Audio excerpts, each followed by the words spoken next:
Hello dear friends and scholars, welcome to all of you once again to your own channel Anand the Law Concept. Friends TPA चल रहा है और TPA में आज हम दो नए सेक्शंस को डिस्कस करने जा रहे हैं और वो सेक्शंस हैं सेक्शन 48 एंड सेक्शन 49। दोनों ही महत्वपूर्ण हैं। बेसिकली जो शुरुआत के सेक्शंस दिए हैं before the transfer, modes of transfer of property, ये इसीलिए दिए गए हैं कि जब आप modes of transfer of property पढ़ें तो इनका यूटिलाइजेशन वहां पे आएगा, तो किस तरीके से आप समझें कि हाँ यहाँ पर क्या लागू होगा, कौन सा सेक्शन यहाँ पर इसको कंठस्थ करेगा कि हाँ एग्जैक्टली यही होना चाहिए। इसीलिए before the modes of transfer कुछ सेक्शंस को जानना बहुत जरूरी है। उसी की सीरीज में आज हमारे पास सेक्शन 48 और सेक्शन 49 है। तो without any delay let's start with the section 48। देखिए सेक्शन 48 है जो, उसमें कहा जाता है priority of rights created by transfer. कुछ प्रॉपर्टियों में लोगों का राइट जब ट्रांसफर किया जाता है, राइट कई प्रकार का होता है। एब्सोल्यूट ट्रांसफर भी हो सकता है, एब्सोल्यूट राइट्स हो कि भाई वो क्या करेगा क्या नहीं करेगा। राइट टू एंजॉयमेंट हो सकता है, राइट टू कंजप्शन हो सकता है, राइट टू मतलब आप उस पर कुछ दिन रहिए, या फिर राइट टू आप उसका भोग कर सकते हैं, राइट टू यूज हो सकता है, एनी काइंड ऑफ राइट्स। तो यहाँ पे यही कहा जा रहा है कि कोई प्रॉपर्टी है उसमें एट अ टाइम कई सारे राइट्स का ट्रांसफर किया गया, ठीक है। तो एट डिफरेंट टाइम्स की मतलब कई सारे राइट्स का ट्रांसफर आपने अलग अलग समय पर अपने मन मुताबिक कर दिया, जो भी ट्रांसफरर था या ओनर ऑफ द प्रॉपर्टी था। अब कोर्ट के सामने और लॉ के सामने ये क्वेश्चन आता है कि सबसे पहले हम प्रियोरिटी किसको दें, क्योंकि भाई सभी अपने राइट्स की बात करते हैं और कोई किसी से कम नहीं है।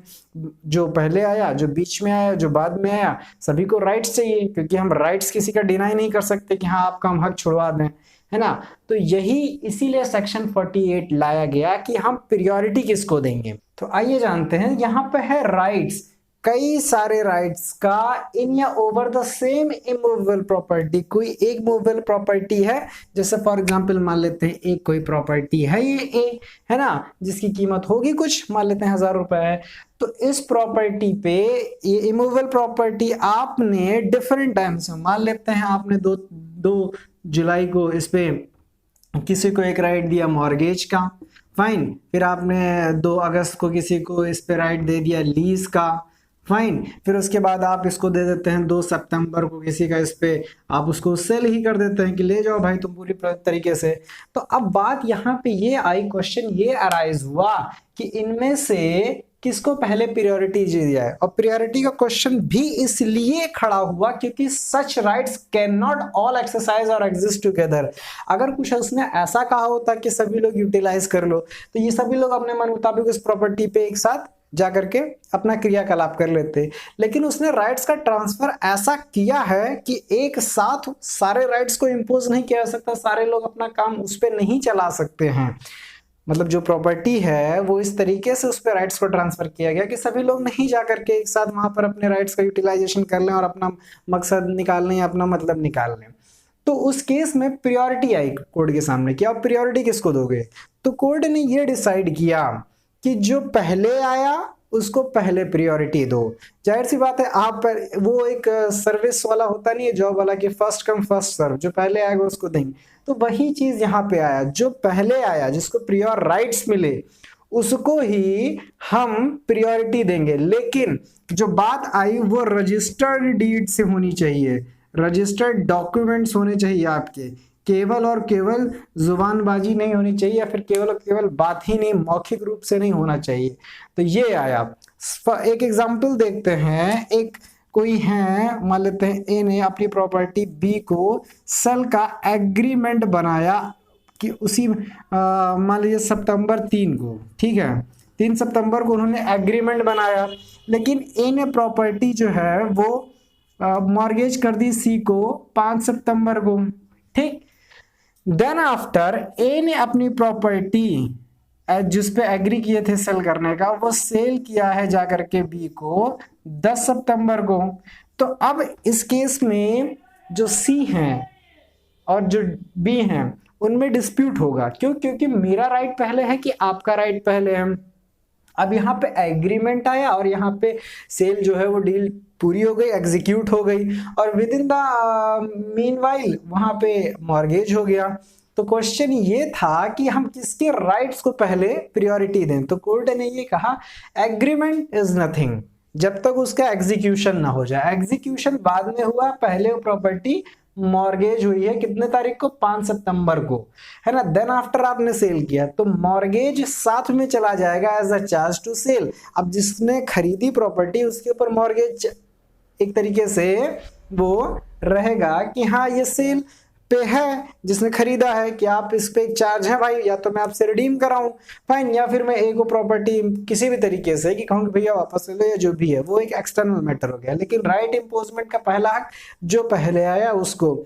इसी सीक्वेंस में जब मॉर्गेज पढ़ेंगे, या फिर यही समझ लेते हैं कि बात क्या है। जैसे मान लीजिए आपने कोई प्रॉपर्टी मॉर्गेज रख दी एट डिफरेंट टाइम्स B-C-D को, फाइन, और उसके बाद आप अपना कर्ज नहीं चुका पाए या फिर रिडीम नहीं करवा पाए, तो ये प्रॉपर्टी फॉर फ्यूचर के लिए बोलेगा कि सर इसको बेचा जाए कोर्ट से ऑर्डर लेकर के। तो जब ये बेचा जाएगा तो पहले इसको जो है क्या किया जाएगा, इसका पहले जितना भी बनता है वो दिया जाएगा, देन आफ्टर इसका दिया जाएगा, देन आफ्टर इसका दिया जाएगा।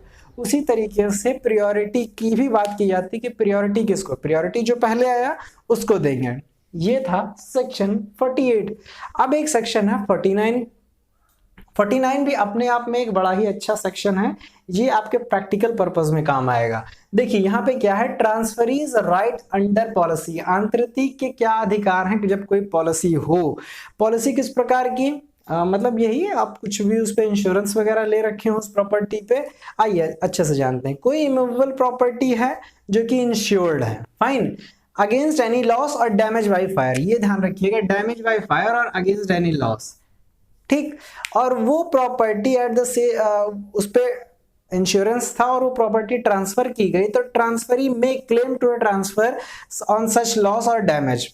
अगर कोई प्रॉपर्टी है जिस पर आपने कोई इंश्योरेंस करा रखा है और आप उसको बेच देते हैं, जिस तारीख को बेचते हैं इंश्योरेंस उस पर अभी बरकरार है, तो ट्रांसफरी जिसको आपने बेचा है ही में क्लेम, वो कर सकता है आपसे क्लेम कि भैया अगर वो कोई लॉस उसके साथ अगर घट जाती है उस जमीन के साथ में घटना, तो वो आपसे मांग सकता है क्लेम कि भैया इसके साथ ये दिक्कत हो गया, आप मुझे इसका जो भी है कंपनसेशन देने का कष्ट करें। लेकिन अगर वो मेंशन होगा डीड्स में, ट्रांसफर डीड्स जो थी, अगर उसमें उन्होंने लिखा कि हाँ इस पे क्लेम है और क्लेम बनता है, अगर कोई सच लॉस होगा तो मैं इनको कंपनसेट करूंगा।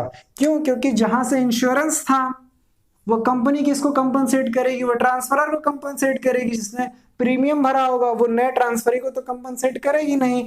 तो वो कंपनसेशन का और अंतरित को पैसा लेने के लिए आंतरक के पास जाना पड़ेगा। तो अगर शुरुआत में ही उसने लिख दिया किसी प्रॉपर्टी डीड ट्रांसफर डीड्स में कि अगर कोई लॉस होगा क्योंकि आपने ये प्रॉपर्टी इंश्योर्ड करा रखी है तो उसका पैसा मुझे मिलेगा, अगर नहीं लिखा तो नहीं मिलेगा। ये है सेक्शन 49 की मेन बात। एग्जाम्पल देखते हैं, ये कोई प्रॉपर्टी थी, ए जो है ये ट्रांसफरर है और ये जो है बी ये ट्रांसफरी है। इन्होंने इनको बेच दिया प्रॉपर्टी और इस पे 1 लाख का इंश्योरेंस था, फाइन। अब इसके बाद ये मान लीजिए रिस्क था इस पे फायर का इम्पोज था, तो ये बाद में अगर ये सफर करते हैं लॉस और उसके बाद ये क्लेम करते हैं ए से, तो इनका क्लेम तभी जायज होगा जब डीड्स में, सेल डीड्स में ये मेंशन रहा होगा कि ये प्रॉपर्टी क्योंकि इंश्योर्ड है, बाद में आप मुझे क्लेम दे दीजिएगा। अगर नहीं मेंशन्ड है तो नहीं मिलेगा। So this is whole about the section 48 and 49। Thank you so much for watching this video.